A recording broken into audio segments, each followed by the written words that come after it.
Back out to our auctioneer, and earlier today, Al Wheeler auctioning off Antonio Brown. Next up for auction, we got Antonio Brown. Do I hear $20? We got Antonio Brown. Do I hear $20? $20, we're going to one, we're going to two, 22, we're going to three, bid three, we're going to one, bid four, we're going to five, we're going to five, 6, 7, 8, we're going to be, we're going to be, now, $9, bid $30, bid 1, 2, 33, we're going to one, bid four, we're going to five, $35, going to be $6, now 7, 8, 38, we're going to be, now 9, $40, bid 1, $41, bid 2, 3, 4, 5, $45. We all learn all done. Sold $44 to the man up front, the crazy man, wild man. Auction drafts are fun.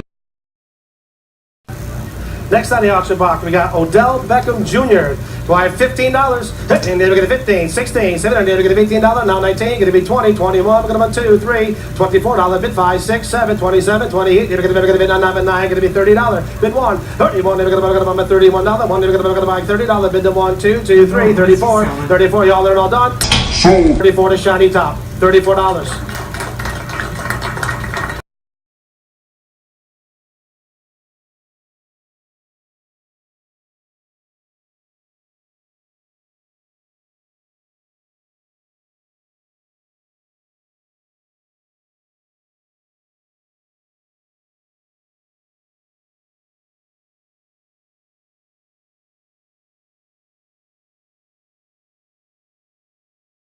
This is for Michael Wilbon. Pay attention, Michael. I'm going to try to explain why this happened, okay? You had Jimmy Butler as the heart of your team. He's now gone. All right, but look, it's never easy when you start over. You got to trade your best asset. So they trade Levine. Forget about how he fits with Rondo and all that. The next move is Rondo gets bought out. He can get rid of $10 million of his money, and he's gone. You get a young replacement. Bid 1, 2, 33, we're going to bid 4, we're going to 5, $35, we're going to be now. The Dwayne Wade now likely is a buyout candidate. They're going to give him most of this money, let him go somewhere else because they're starting over. They have cap room, $29 million in space. I'll take Lopez out of there and put in the cap room. This is the new look of the Bulls. A brand new book comparing rich black athletes to slaves has gotten people talking all over the country. There was a time when 40 acres and a mule was the price black slaves sought as restitution for their forced servitude at the hands of white masters. But today, for the superior black athlete, that payment has swelled into millions of dollars, although the money comes without the important commodity of power. And the black slave, white owner mentality has remained intact. That is the argument at the core of William C. Rhoden's critically acclaimed new book, $40 Million Slave. And that dialogue is what? Because you started you started something here. You know that. Well, you know that, Bill. I've known you for years, and I'm telling you right now, I was shocked by the title because I'm saying to myself, people say, you're talking about slaves and mentioning it in the same breath as multi-million-dollar athletes. But this is a problem, though. See, this is the first problem. You cannot equate, see, as soon as you begin to equate money with slavery, you're wrong. I mean, you're wrong because it's a condition. There were brothers, and I went all the way on the plantation. Mm-hmm. I've been doing it for 8 years. I went all the way on the plantation. There were slaves, there were jockeys who were making lots of money. Slave jockeys. There was a brother named Charles 1700s and 1800s? Oh, man, there was a brother named Charles Stewart who was a trainer. We're talking about 1810. This brother was a trainer. He had his owners, he was in charge of his owner's stables. At a time when black people weren't supposed to leave state without a pass, this guy had his runners, and you know what? He was making so much money, he had to hire an agent because he was making so much money. But guess what? Charles Stewart was a slave. He was sold 3 or 4 times. Only difference is he could negotiate the terms of his. So but getting back to your point, you're saying money shouldn't be associated with slavery. Is that what you're saying? Money had nothing to do with the condition. It's the condition of slavery, not necessarily how much money you had. But there is no way in 2006 that you can equate athletes with slavery. There's just no comparison. Let me bring the doctor in here. Go ahead, Doc. He said, you heard what Armstrong Williams said. There's no way that you can basically relate slavery to the modern day athlete. Your thoughts? And he's talking, William C. Rhoden talking about a slave's mentality. What are your thoughts, sir? I agree with Rhoden. I want to thank Rhoden for writing the piece. I think what we need to realize is that whenever you're not free to speak your mind, whenever the money comes attached with handcuffs, then I believe that you are a slave. I think many African American athletes have been taught to believe that they aren't supposed to focus on anything but their particular sport.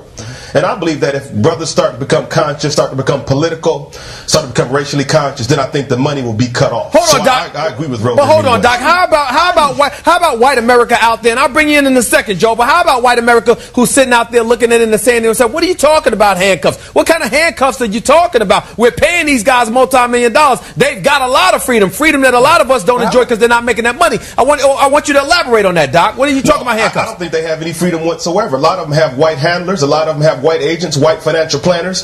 When was the last time you seen an African-American athlete really put some money into the African-American community? You know, they buy rim shops, restaurants, clubs, and jewelry. But when's the last time you seen an African-American athlete buy a school, endow a university, and things of that nature? Those are the things we're talking about. They need to start building institutions. But what we find is that a lot of these brothers are scared. They have no testicular fortitude when it comes to racial or social issues. And as a result, the money just stays within a tightly knit circle, and the black community gets no benefit whatsoever from this black athletic prowess. All right, Joe Mowbray, I'm going to bring you in. What are your thoughts? I'm stunned. First off, look, Professor Moore talks about the fact that you have white handlers, white money managers. All that's true, but they're all chosen by the black athletes. It's not that black athletes are told you have to have this person as your agent, you have to have this person as your financial planner. Yes, they are. And besides, why are we holding black athletes? You heard what he said. Well, since this is my party, let me define the invitation. Okay. You know, let me tell you what I'm not saying. I'm not saying that black athletes are exploited. Let's get that straight now. I'm not saying that.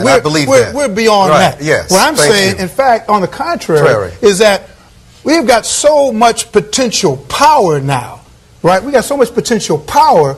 The question now is, how are you going to use it? And in terms of the individual, right now, a lot of brothers we know do some good things individually. They all have some nice foundations, okay? But the magnitude of the problems facing our community are much greater than any one foundation's ability to solve it. So what I'm calling for now is that we need to get back to teamwork. We need to do more collaborative And how do you expect to accomplish that by calling them slaves? I'm taking pictures with minorities. Why? What's wrong with minorities? It bothers me a lot that you want to broadcast that you're associating with black people. I don't see your views. I wasn't raised the way you were raised. Well, then, if you don't feel, don't come to my games. Don't bring black people and don't come. Do you know that you have a whole team that's black that plays for you? Do I know? I support them and give them food and clothes and cars and houses. Who gives it to them? Does someone else give it to them? Do I know that I have? Who makes the game? Do I make the game or do they make the game? Is there 30 owners that created the league? I'm not going to bring any black people to the stadium.